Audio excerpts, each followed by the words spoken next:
Hello friends, মৌস ফ্যামিলির আর একটা ব্লগে তোমাদেরকে স্বাগত জানাচ্ছি। এর আগের যে ব্লগটা তোমাদের যেখানে শেষ করেছিলাম সেটা হচ্ছে কালাপোখরিতে গিয়ে আমরা পৌঁছেছি ঠিক রাত্রিবেলা। সন্ধেবেলার ভিডিও তোমাদের সঙ্গে শেয়ার করেছিলাম। একদম বৃষ্টিতে আর কুয়াশাতে কিচ্ছু দেখা যাচ্ছিল না, আর সেই রকম হাওয়া।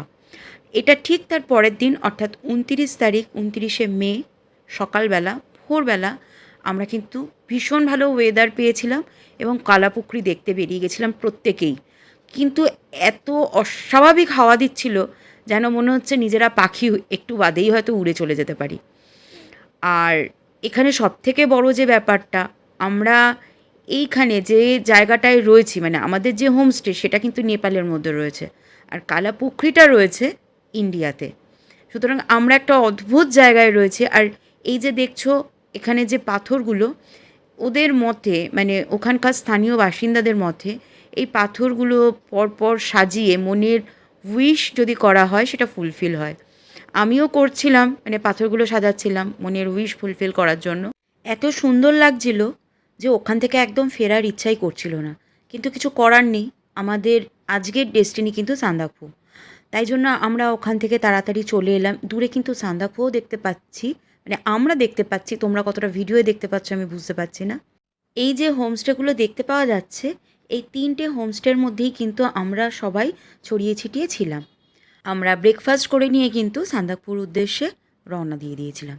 এরপর আমরা কালীপুকুরি থেকে ভিকে ভঞ্জন হয়ে সান্দাকফুর উদ্দেশ্যে রওনা দিই। এই ভিকে ভঞ্জন দিয়েই একটা রাস্তা রিম্বিকের দিকে নেমে গেছে, একদম জঙ্গলের মধ্যে দিয়ে। এই যে সিঁড়িগুলো দেখছো, এই সিঁড়িগুলো কিন্তু শর্টকাট রুট।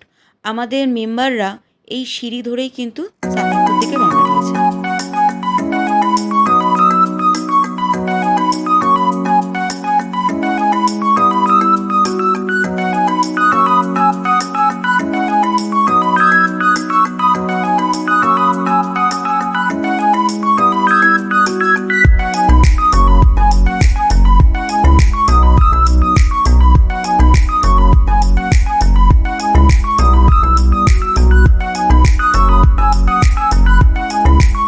আমরা ঠিক যেদিন থেকে হাঁটা শুরু করেছি সেদিন থেকেই কিন্তু পাহাড়ের মোহিনীর রূপে আমরা মোহিত হয়ে গেছি। আজকেও কিন্তু তার ব্যতিক্রম নয়। কখনো কখনো সাদা মেঘের চাদরে চারিদিক ঢাকা পড়ে যাচ্ছে। পরক্ষণেই রোদ ঝলমলিয়ে উঠে কিন্তু আমাদের চোখের সামনে কাঞ্চনজঙ্ঘাকে পরিষ্কারভাবে ফুটিয়ে তুলছে। এই প্রাকৃতিক সৌন্দর্য উপভোগ করতে করতে আমাদের টোটাল টিম দুপুর 12:30টার মধ্যে কিন্তু সান্দাকফু পৌঁছে যায়।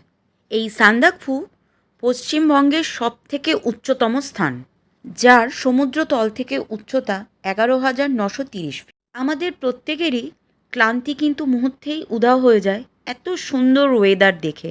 আমরা সান্দাকফুতে পৌঁছে ভীষণ সুন্দর ওয়েদার দেখেছি এবং তার সঙ্গে দেখতে পেয়েছি মাউন্ট কাঞ্চনজঙ্ঘা, তাছাড়াও স্লিপিং বুদ্ধা। আর এই যে আমাদের হোটেল যেখানে আমরা সবাই ছিলাম,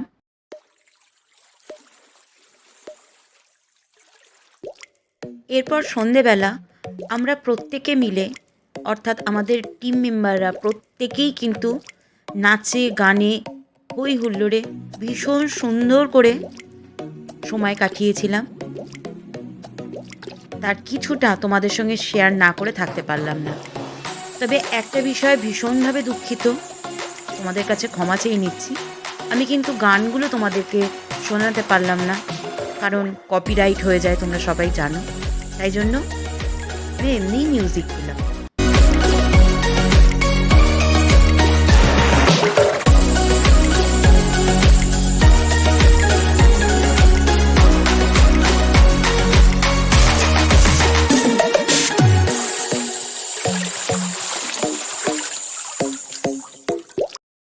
নাচ গানের সঙ্গে সঙ্গে কিন্তু আমাদের ডিনারও শুরু হয়ে গেছিলো, কারণ ওখানকার যে প্রোটোকল সেটা তো আমাদের ব্রেক করলে চলবে না।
এর মধ্যে আমাদের একটি পাওনা ছিল আমাদের সকলের প্রিয় সুব্রতদার গান। পরেই আমরা সকলেই ডিনার কমপ্লিট করে নিই এবং পরের দিনের জন্য অপেক্ষা করি। পরের দিন আবার নতুন করে হাঁটা শুরু করতে হবে, অর্থাৎ নিচের দিকে এবার নেমে আসতে হবে। আর আমার ব্লগটাও আজকের মতো এখানেই শেষ করছি। তোমরা আমার পাশে থেকো, আবার তাড়াতাড়ি নতুন একটা ব্লগ নিয়ে তোমাদের সামনে উপস্থিত হচ্ছি।